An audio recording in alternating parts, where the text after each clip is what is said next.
Hey, it's Michael from Edge. You're not here because you're home being safe. Welcome to the Sunday stream. We're going to be doing this the next couple of weeks while you're home. And so make sure you wash your hands, stay safe, don't make any old people sick, don't make any young people sick, don't pick your nose, like all that stuff. So you'll notice today what we're going to do is we just got a couple of fun things planned. And see, we were supposed to have some speakers tonight, and I still wanted you to hear what they have to say because it's super important. So we're going to be seeing from them in a little bit. But before we go any further with the weird stuff we got going on tonight, I want you to go ahead and click like, click subscribe, and join us because we're going to be posting videos the next couple of weeks because we ain't got nothing else to do, all right? So this video, by the way, is not going to be super edited like normal, like our rest of our stuff. It's gonna be rough. It's gonna sound bad. Might even look bad, or maybe that's just because I'm in it. But stay tuned. Follow along. Put comments throughout in the whatever comment section. Let us know how to make these things better these next few weeks.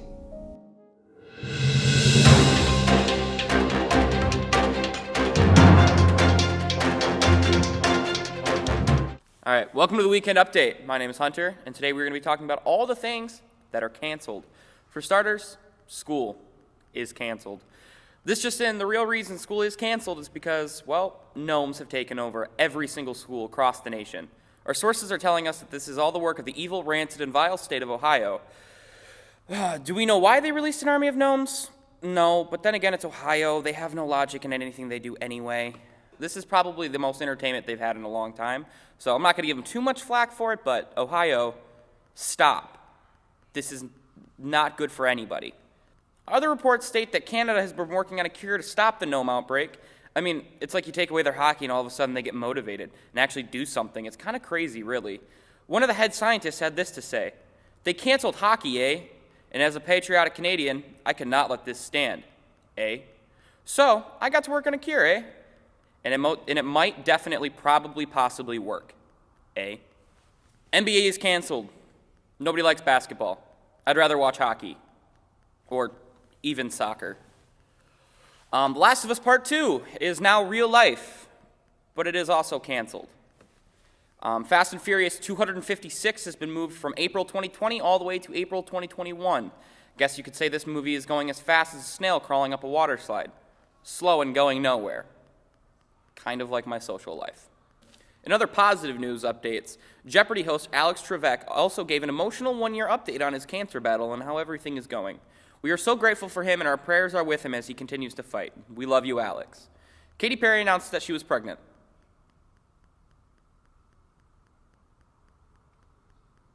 Stock market also has crashed, but that's not really your problem, and you shouldn't really care about it. That's your parents' problem. Granted, you'll definitely have to pay for it in the future, but as of right now, we're going to ignore it and pretend like it doesn't really matter. Again, this is Hunter, and I'm being forced against my will to give you a weekend update every weekend. Have a good week. All right, so we're going to play this confessions game. I got Drew Collins here with me. Hunter, put the bell away. Got Drew Collins with me from Adams High School, senior, graduating soon. Hopefully. That's the hope. Well, we'll see. Things are strange days. You never know. Days. All right, so in front of us we have a truth and a lie, and we're going to try to convince each other, regardless, that what we're talking about is true. Please put the bell down. Okay. All right. So I guess we're gonna ask each other questions to try to figure that out, and we've got two people that are gonna come help. We have Seablom from KKids, and we have Hunter from under the bridge somewhere. So. All right, let's get started. He's like, I'll take that.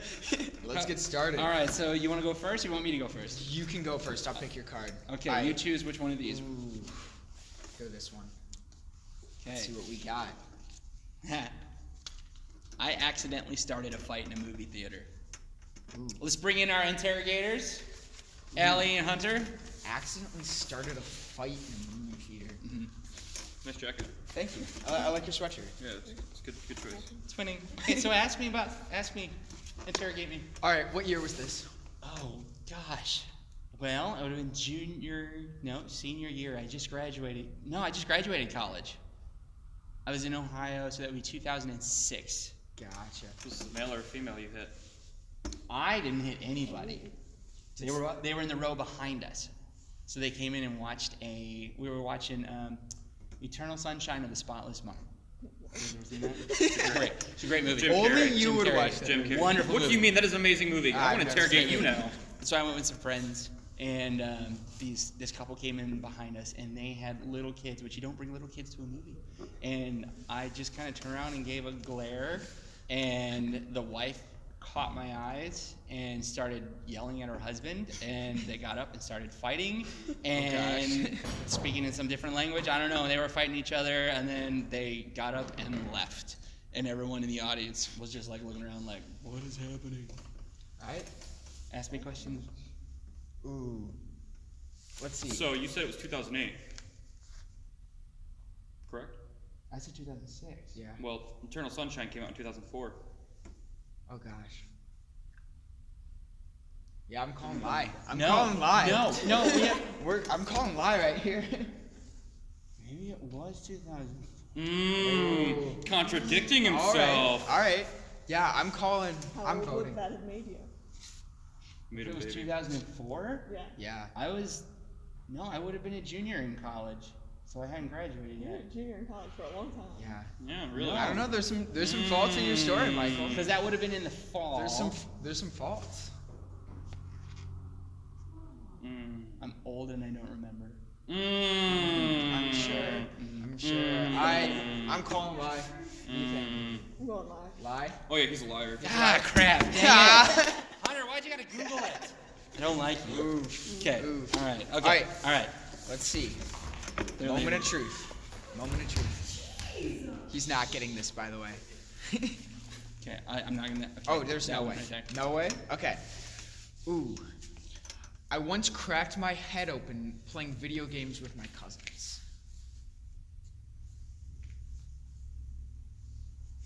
Interesting. All right. Interesting. Bring in the Interrogators. troops. Bring in the troops. Oh, nice, Hunter. Okay. You cracked your head open Yes. with your cousins. Yes. I think I was around 6 or 7 years old, and we were in my grandma's basement. And we were all gathered around this TV because my cousin was playing Super Mario 64 because it was the greatest game ever. So many details already, and I haven't even asked a question yet. Not too bad. Go ahead, ask your question. Interesting. Which cousins? It was my cousin Mason and Kcstudents, and then my brothers were with me too. How old were the cousins? Mason is 2 years older than me, and then KJ's 3, so they were 8 and 9. And yeah, it was the final boss battle, and I got really excited because my cousin Mason was about to beat it, and so I started jumping up and down on the bed, and I jumped up really high, and there was a ceiling fan swinging above me, and it hit me right in the back of the head. Yeah. Okay.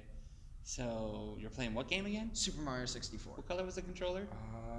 Gray with it was one of the old GameCube controllers. Okay. Who was playing with you? It was my cousin Mason, my cousin Kcstudents. All at the same time. No, Mason was playing, and then Okay. Kcstudents, me, and my 2 brothers were watching. So That- you were playing too?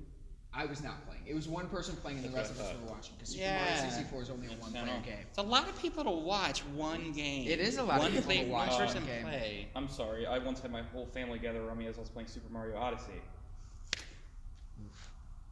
I died, but I mean that's besides the point. Okay. What happened Val? after you hit your head? We had to go to the hospital up in Traverse City, and my cousin never looked up from the game. On a He scale- continued to play the game throughout the entire time. On a scale of 1 to 20, how much was concussion? I don't know. A to Z, how much are you dead?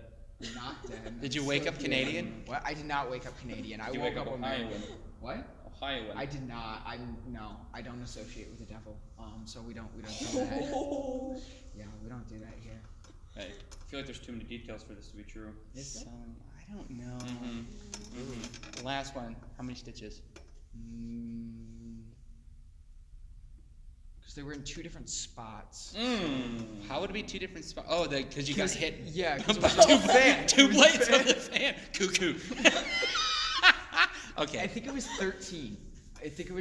Because there was 12 in one and then 1 in the other, so 13. Yeah. Okay. I don't know. I think it might be true. True. I'm going true. I'm gonna say lie just for sake of saying that it's a lie. Yeah, it's a lie. Oh. It's a I lie. can Is tell. it He really? was talking Lie. really fast, Yeah. and he was like, Oh my and he gosh. was like, It did happen to my brother, though. He did actually. Oh my I was He gonna had say, 43 the amount of stitches. details and how 43 fast he was talking, stitches, it yeah. was like, this ain't Yeah. good, bro. No, that was a lie. Nice job, though, Michael. Nice job. Shut up. Uh-huh. Shut up. Yeah. No. Sorry. All right.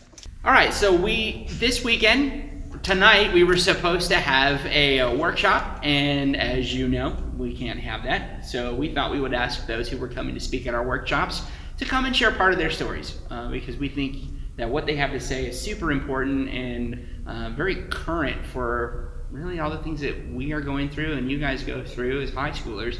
So we are in our Mastermind series, right? So last week we talked about our thoughts and how our thoughts kind of direct the way our lives go. And so this week we're talking about, it's a little more broad, but we're talking about pain and hope and suffering and also community. Like it all comes together and how we're supposed to live it out. So that's, if you're like, man, it seems like there's a bunch of different things you're talking about. Yes, they were supposed to be workshops. So yeah, there wasn't intended to be all one succinct message, okay? But the base is still kind of the same. So what we're gonna do is I'm gonna just, do you want to or talk to them like one at a time or one group at a time? So I'm gonna talk with Allie first. And by the way, this is Allie Seablom. She is our preschool, early childhood, nursery director. She does pretty much everything in that quarter of the building. Like that is her kingdom. And then I have Char and Liv Kelly. And so Liv is a senior, right? Yes, sir. Senior at Lake Orion, and this is her mom, Char. She is our discipleship director here at Kcstudents.orion. And so they're going to talk about their experience, their journeys with different forms of mental health or suffering that we go through, and share a little bit about what they have learned in it and how they've grown and what they wish everybody would know. So I'm going to begin with Allie. So Allie, my first thing is I would like to have you talk a little bit about your journey with EDS, and like what it is, because the students probably have no idea. Most people don't. EDS stands for Ehlers-Danlos Syndrome. It is a connective tissue disorder that affects basically every part of the body. For me, it affects my brain, my heart, my stomach, and really the worst part is that my joints all dislocate very regularly, and that causes a lot of pain. So that's really my biggest symptom. And it's something I was born with, but I didn't actually have a name to put to it until I was about 19. Okay. Yeah, I remember when I first met you, you were a high schooler. Yeah. And you were at Adams, right? Mm-hmm. Okay, and you used to volunteer in KKids back before you owned KKids, right? And I remember seeing you many times, either on crutches or on your knee scooter that you had for a while. Yes, that was the Did you ever best. name that thing? No, and I should have. I feel like retroactively name it now. Missed opportunity. It's okay. It's all right. So, like you said, this has been affecting you all of your life, which I actually didn't know that until right now. I thought it was something like you kind of developed. So, tell me, with the pain that you have, do you ever have any control over when it does and doesn't hit, or is it constant? There's a little bit of control, but not much. There's kind of an underlying level of pain that I always have. And then if I stay up really late, don't get enough sleep, or I eat something that I shouldn't, or really turn the wrong way suddenly, pain can kind of just flare up. So Sure. there's things I can do to mitigate it, but nothing really makes it go away. Wow. So it's almost like like you said, it's always in the background. Yeah. Kind of like that static that's below everything, or that low hum. You know that. Wow. Exactly. That's crazy. So how has that affected your spirit and your health in this, like your overall health? Yeah, it's been hard. Sometimes it's been harder than others. When I was a teenager was really kind of when most of it came on. That was really, it hit really quick and fast. And that was a really hard thing to struggle with. I was a 3-sport athlete at the time, and going from being a 3-sport athlete to, like you said, living life on crutches for 3 years. So that was a hard thing to wrap my mind around, and I really struggled with that. Yeah. I mean, the things that you love to do and that you're really good at, suddenly they're removed from you without any control on your end, right? Or any cause on your end. So how has that affected your family? It has affected my family in a lot of different ways. Them watching me struggle, being in pain all the time, especially when we didn't know what it was really hard. But even now, when I walk into my mom's house and I'm on crutches or something, my brother kind of looks at me for a second. It's like, what's going on? What's hurting? And there's definitely that feel that they have to be careful with me because you never know what's going to happen. Yeah. Sure. Then when you first, so I'm thinking like back to when I first met you, as a teenager usually is when we start to really form how we respond to things, right? We figure out who we are, and the rest of our life is kind of based off of the decisions that we start to make in high school. So my question then is, how did you first approach like the discovery of this, or how did you first approach when it began to affect your social life and your sports life? Yeah, to begin with, I think I really tried to handle it all myself. That was I'm a Christian, I have God on my side, I don't need anything else. And in that, I really kind of isolated myself from the help that was around me in trying to figure it out, so I didn't have to put this burden on other people. And I hurt a lot of people in doing that and not letting them in, and took a while to kind of bring those friendships back once I realized that this wasn't really the best way to be handling it. Yeah. And you weren't doing it for any other reason other than, like you said, you don't want to burden people. But I can see how other people might be affected by that and think, oh man, she just doesn't want me to be a part of it. Or maybe I wonder if people thought maybe you were just trying to be too independent or what. I'm sure people judged you nonstop for that. Yeah. Did that ever run through your mind? It did. It was kind of a spiraling thing of where I realized that my friends were getting frustrated that I wasn't letting them into my life the way that I had in the past in other aspects of my life, and that caused me to shut down more. And then that distance created, I went months without talking to my best friend at one period of time. It wasn't great. Wow. So that effect was just compounding with each decision, right? And it would eventually get to a point where you reached some form of discovery or something that changed? Yeah, I had a friend that kind of knocked me in the head and was like... Not literally, right? No, not literally. It was like, you need to figure this out, and if you're saying you can do this and you have God and God is all that you need to see what he's put around you and who he's put around you. And realizing that God did place people in my life and resources to kind of help me manage this pain and the changes in my life. And once I realized that, I started taking steps to mend those relationships and have a little better attitude about it.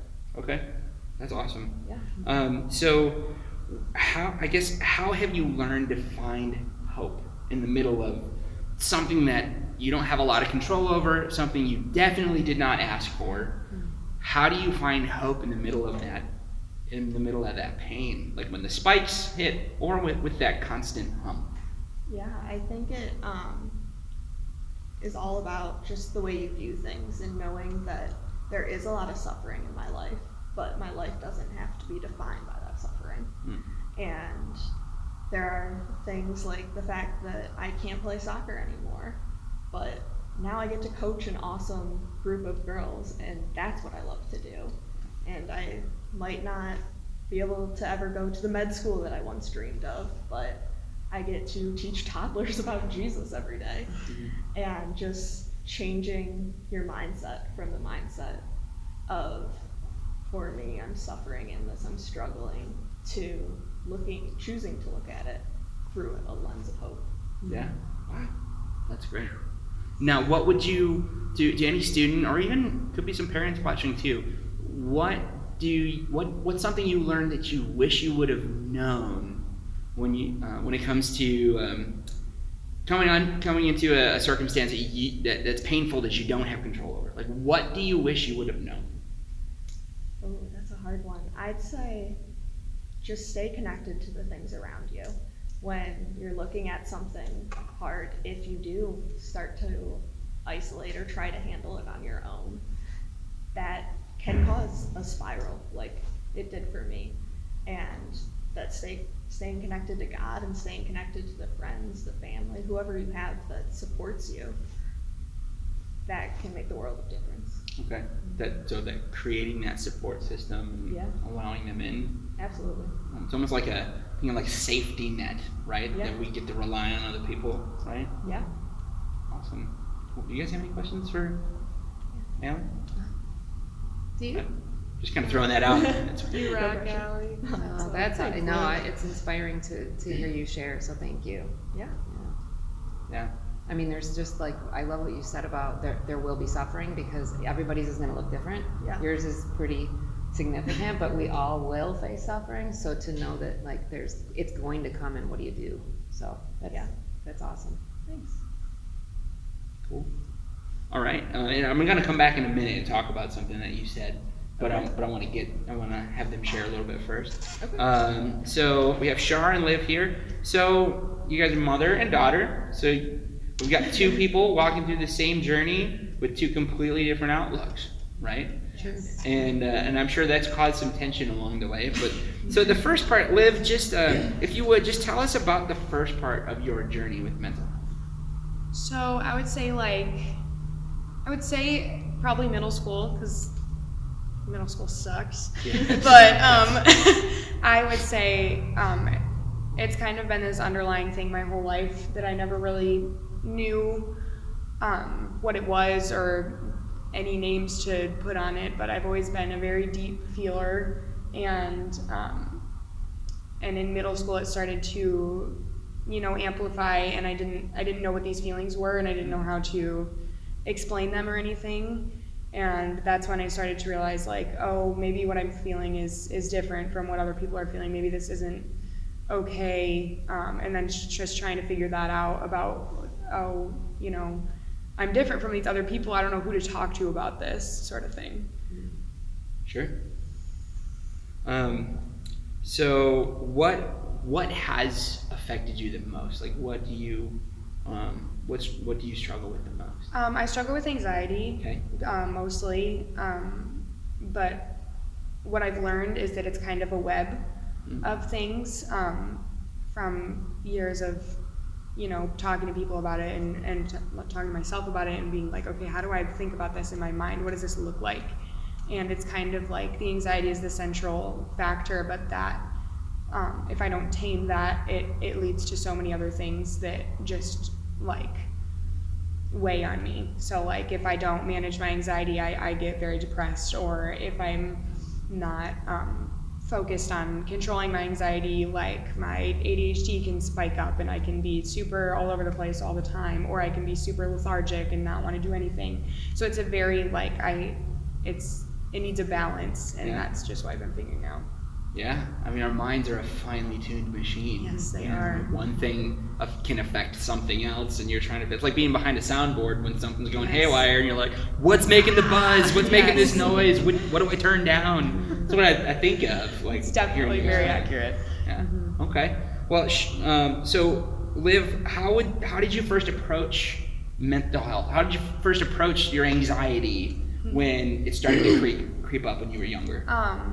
Well, I realized that it was a problem when I was just sad all the time, and like that just sounds so, but that's what it was. I was just sad all the time, and I didn't know how to fix it. And like now I know that it's because of the anxiety that I was letting the lies come in, and being nervous about everything made me very, very lazy and very sad all the time.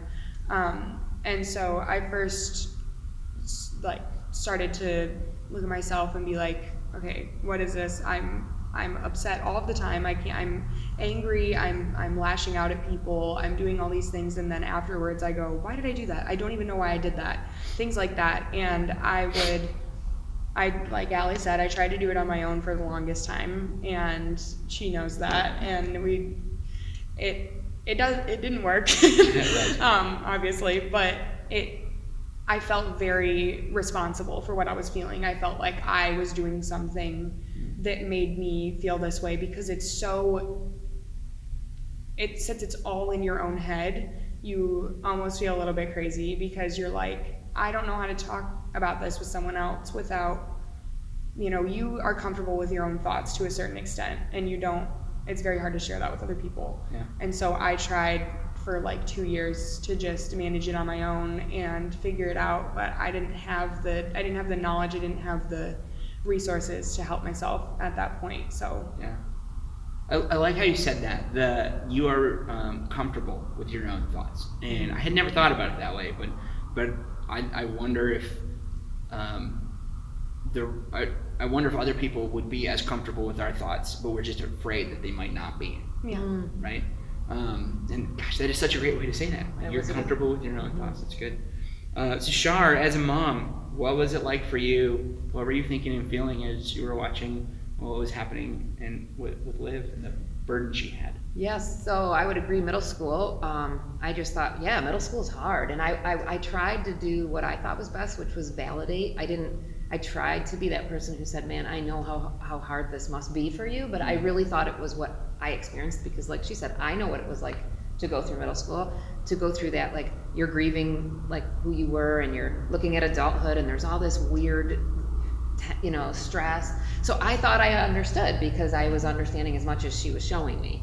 And so I tried to validate, I tried to give her encouragement that she's gonna get through it and she's gonna get past it, but she didn't let me really see the depth, And I think when she says like she lashed out and was moody and all that, like most of that, honestly, it wasn't at me. Mm-hmm. She protected me, and I think she didn't think I could handle taking on her burden. Mm-hmm. She didn't want me to have to take that on, because she knows how much I cared, and I think she thought, if I really tell her how bad it is, she's gonna feel sad for me, and I don't want to bring someone into this darkness. Like I'm good, and I didn't know that, but I didn't really know how bad it was. Sure. And so that was sort of the discovery. Actually came. It was an activity. I don't even know if you remember this. But remember. Do you remember? Yeah. It was an activity they did at Breakaway, And I happened to be cleaning something up, and I found this thing, and it was a letter that she wrote to God, and it was a thing at middle school. So. And it said, I wish. I told you not to read it. No, you didn't. Yes, I did. Do you remember? I was like, don't read that. And you were like, oops, I read it. And then you took me out to sushi. And you were like, I don't remember that part. But I'm sorry. Maybe it was just intuitive that you shouldn't read something that that's folded up in your daughter's stuff. But I read it. And I'm glad I did. But sorry. Sorry, not sorry for being a mom.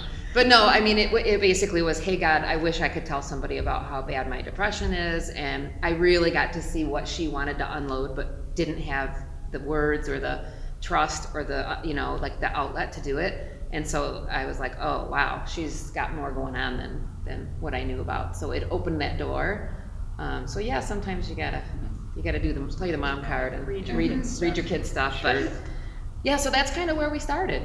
I noticed this connection, like between the two of you, like your desire to pull back wasn't a selfish decision.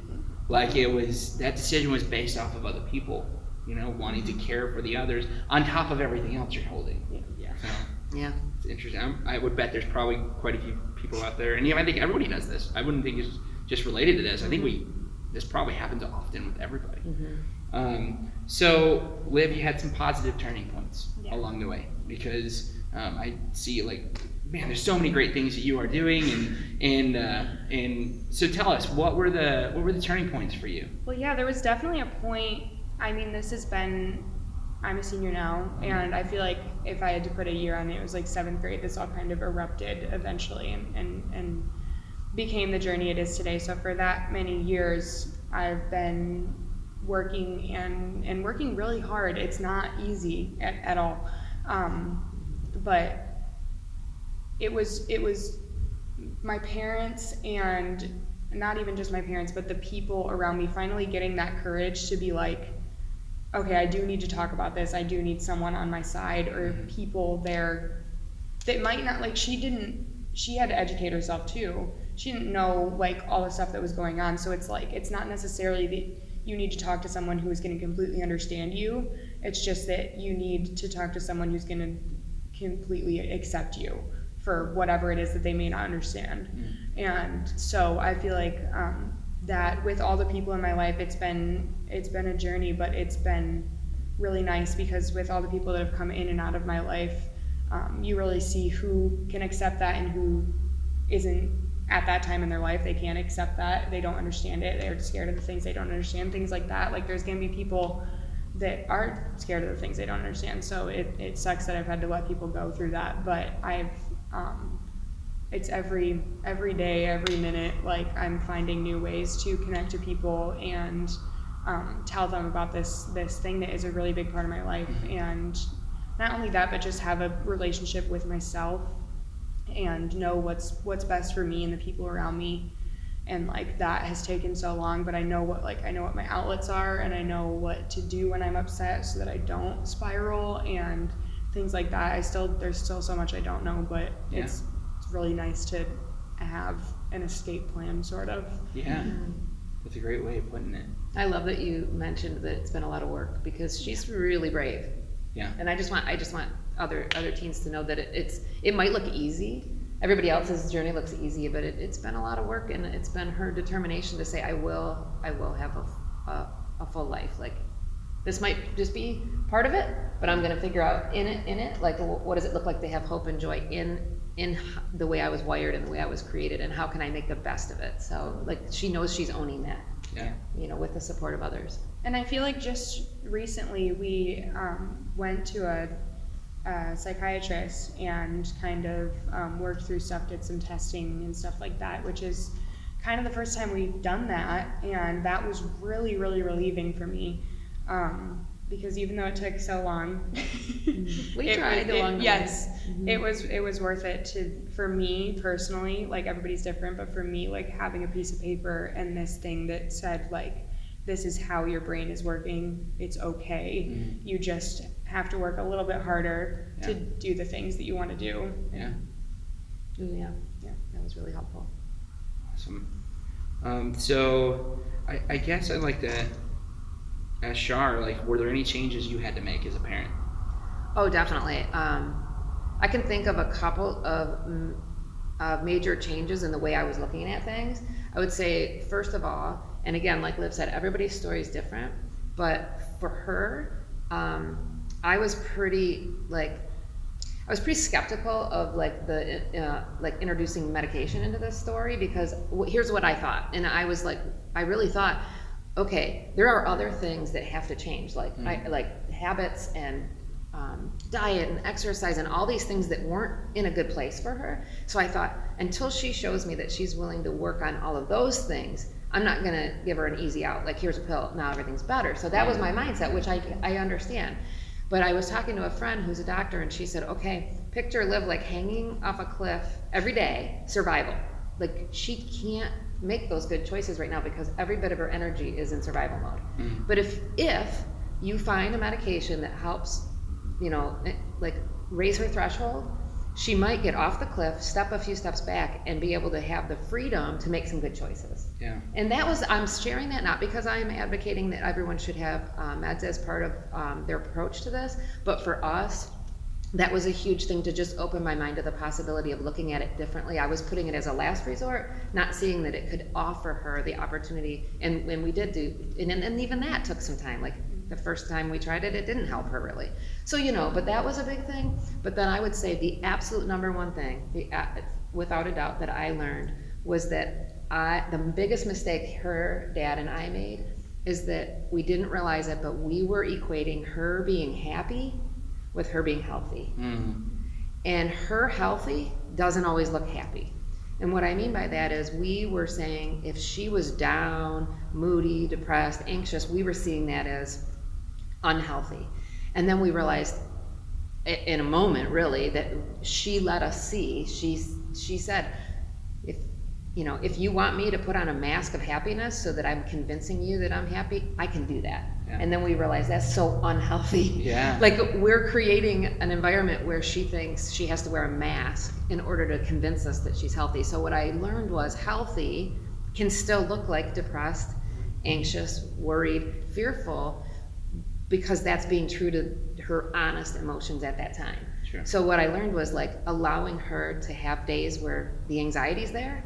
That's not a failure. That's not a you're sick. That just means, oh, this is an anxious day. Let's look at it for what it is and see how we can get through it. Oh, this is a depressed time. Okay, that's real. Like, don't fake it. So I realized, like, it's hard to believe that we were doing that, but that's the biggest mistake we made. So once we realized and apologized for doing that, I feel like it gave her a lot more freedom to be honest about her feelings in her own home. Mm-hmm. And so You I don't know wouldn't have about known you. that if I didn't say anything too, which is the biggest part. Is I for some reason thought if they care about me enough, they'll realize and they'll see what I'm going through. But I wasn't telling them anything. I wasn't being honest. I was just cowering and hoping that they would figure it out on their own. And we were so- seeing sort of this upbeat, happy person that we didn't realize it was a mask that she was showing us, and she was waiting for us to see behind the mask, and we couldn't. So yeah, it was really courageous for her to say, you know, you don't really know me, and us to say, could you show us? Yeah. And then working towards that. Do you think that was probably Yeah. our biggest? I forgot about that. That's probably our. But I mean, I really feel like that was our biggest learning. Yeah. And what I would encourage, if there's parents watching or teens, like that's a journey you have to get to, is accept someone. Like, Liv will always have this. This is going to be, I mean, in some degree, it's how she's wired. It's not a bad thing. It's who she is, and like, it's different from me.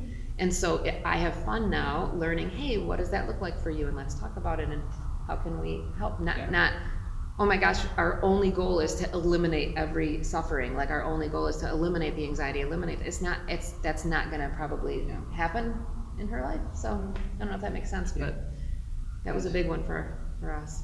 And I think, Well, a question before I get to you. It made me think of something.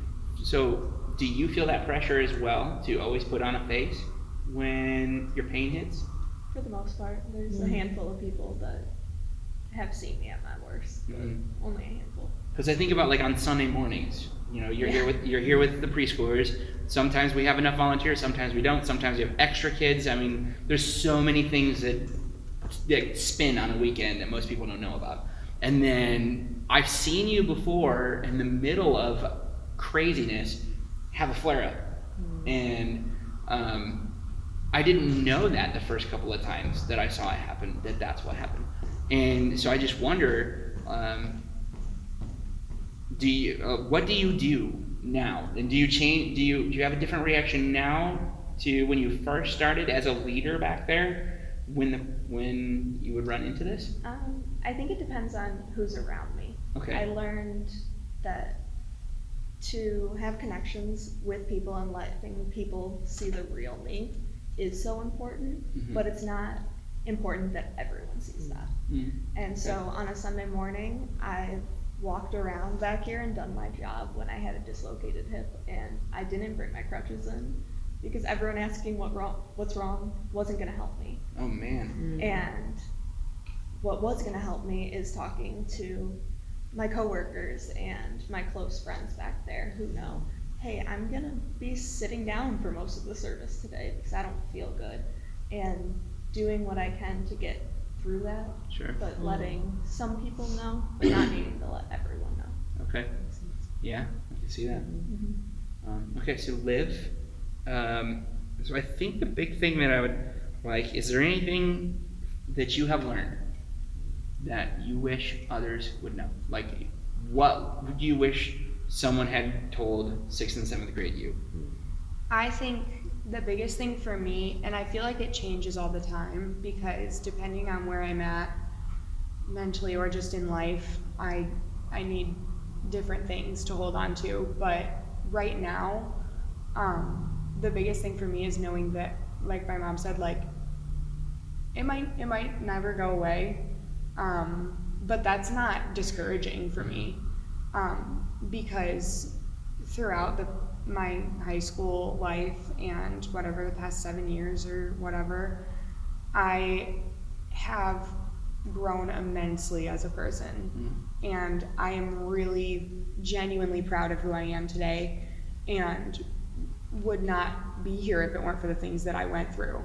And every day, honestly, like there's something that inspires me to be better, or there's something that is maybe inflicted by my anxiety or depression or whatever is hitting that day that inspires me to reach out to people and communicate with people and be a better friend and see through just better eyes. And it's awesome, honestly, because I feel like I am a better person because of it. And so when I think about it that way, I'm not discouraged that I have this thing or that I struggle with it. It just inspires me to work through it so that I can be that better person that I know I can be. Right. And for both of you, I think it's important to know that I believe that most people will go their entire lives and not know who they are. Right? They are not really dive into it. And kind of like what this has done is this has made you more mature than anybody, because you have had to do the hard work of figuring out who you are, and you aren't allowed to hide behind anything, right? Your flaws, your afflictions, they are right there. We all have afflictions, but yours being so prominent has actually allowed you to redeem yourself, right? That's why I think this is, I said this last week, that I believe self-discovery and self-awareness should be considered a spiritual discipline. Like, it should be right up there with Bible reading, should be right up there with prayer, because we're discovering who God has made us to be. And also we're allowing ourselves to be open to the redemption factor that can happen when pain is present, when anxiety is present, when our tough times are present.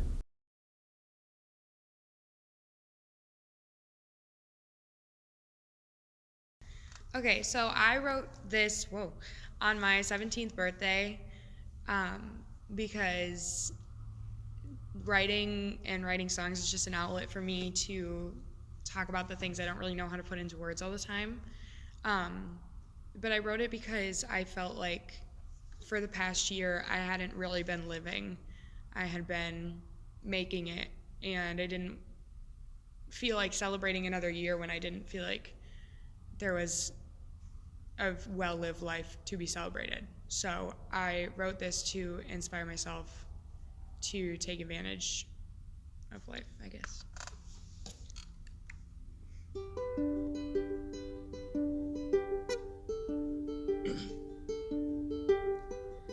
Late night drives, I watch the sunset on the lake.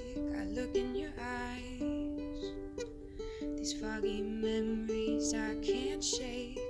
Colors swarm through beaming headlights in the rain. The air is warm, so there's nothing left to blame. At 16 I learned how to drive. At 17 I need to learn to fall in love with being alive. My head in the sky, I hear storm clouds roll by, telling me that everything is gonna be alright.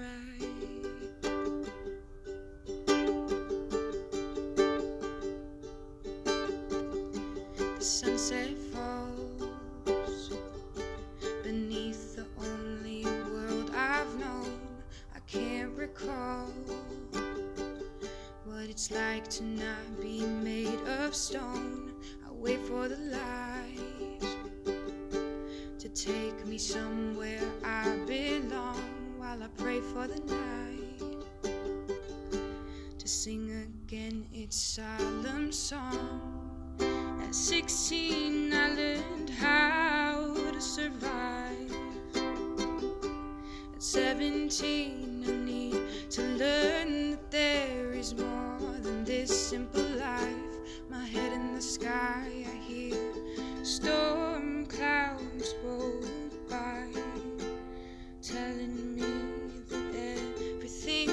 it's gonna be alright. Well, I want to thank Char and Liv and Allie for joining us. We actually had the camera cut out just on that last bit. So I just wanted to kind of bring back some of the things that they said and pull in some things that God has to say about it, or that others who have experienced God's love and grace in difficult times, what they've had to say. But I wanted to say first and foremost, if you or someone you know is dealing with some kind of mental struggle or even some kind of physical struggle like Allie is dealing with, what I want to say is that things go wrong. Things go wrong sometimes. Things go wrong in our culture. Things go wrong in our systems. Things go wrong with us. Things go wrong with our bodies. Things go wrong with our minds. And I want you to know it's not because of you. Okay? I mean, unless we're making choices and bad choices that bring consequences, just because something's going wrong or something's bugging you doesn't mean that this is your fault. And I think it's important to note that. People used to ask Jesus all the time, almost every time somebody had an illness or something they were dealing with, people would ask Jesus, what did he do? Or what did she do? Or what did their parents do? So there's this assumption sometimes that when negative things happen, it's our fault.